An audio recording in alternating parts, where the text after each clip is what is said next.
Okay, here we are, Matthew Russell Lee, Inner City Press, here at the Southern District of New York Courthouse. Today, Wednesday, July 9th, 2025. Now, yesterday in the criminal case, U.S. versus Sean Combs, there was some talk of expediting the sentencing. In fact, there was a letter put in by Mark Agnifilo, who I saw in the lobby about an hour and a half before the proceeding was supposed to begin. They were asking to expedite it, but then they put in a second letter just before the 2 p.m. proceeding, saying that both sides agreed that it will remain October 3rd. So the proceeding was very short. Basically said thanks.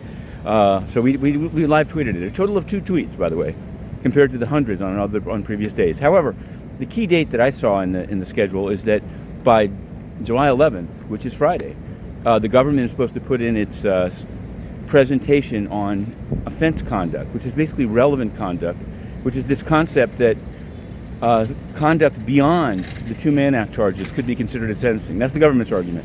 Now, there's a Supreme Court case that may be to the contrary, and there's also just the basic fairness question of if the jury said not guilty, can that conduct come into sentencing? But there's other conduct around.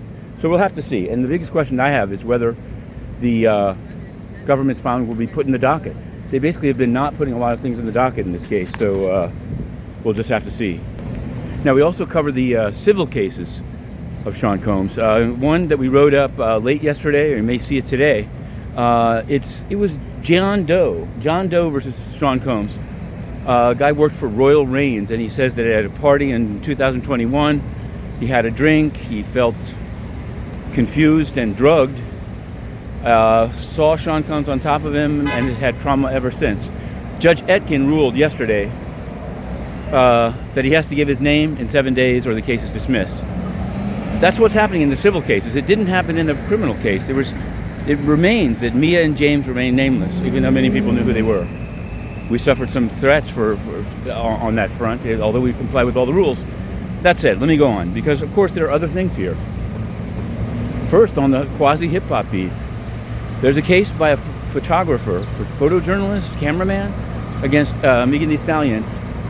And yesterday we live tweeted a civil proceeding in which, yes, he or his lawyers, California-based, will be able to depose Desiree Perez of Rock Nation for 3 hours. And that should take place before the end of July. Again, how much of it will go into the docket, I don't know, but we're covering that case. More seriously, Jeezy Mula, also known as Deshaun McBean, he's now facing a capital charge, death penalty for murder for hire.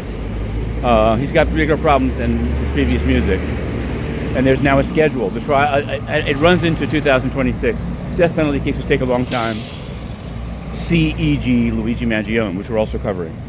Now, we're covering crypto. There's a trial coming up. It's beginning July 21st. It's going to be U.S. versus Roman Storm, who was one of the 2. Now, the other guys, we'll have more on him. He came up at the proceeding. But in the pre-trial hearing yesterday, Judge Fela said North Korea and the use of this platform for North Korea and the Lazarus Group will come in, but North Korea's use of development of weapons of mass destruction will not come in. She doesn't believe, at least until pending a ruling otherwise.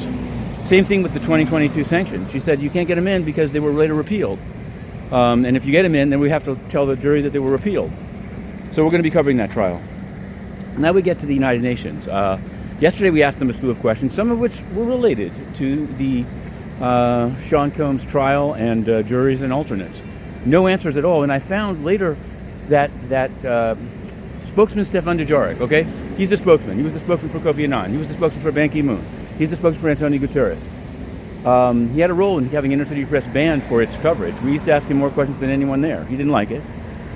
But he said on camera that he'd answer written questions. He stopped.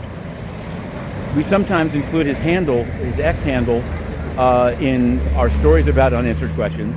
And only yesterday I realized that his X account is now gone. We were blocked, so we never really checked it out. But it's gone. It's at Steph Dujarric, PH.